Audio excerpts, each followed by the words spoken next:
কারা তার বুটিকে প্রবেশ করে দেখতে পেল যে একটি খুব ব্যয়বহুল পশমকোট অনুপস্থিত ছিল। তিনি চোরকে খুঁজতে গোয়েন্দা মেহুলকে ডেকেছিলেন।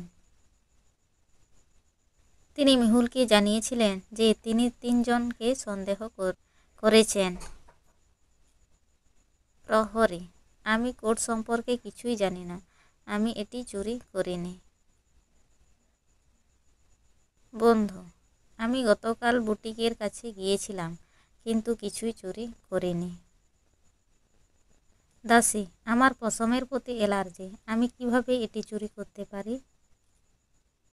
আপনি কি চোরকে শনাক্ত করতে পারেন?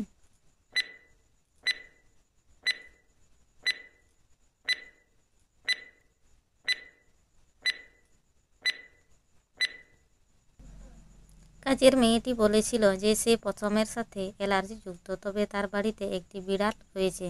সে মিথ্যা কথা বলছে, সেই কোডটি চুরি করেছে। কাজের মেয়ে চোর।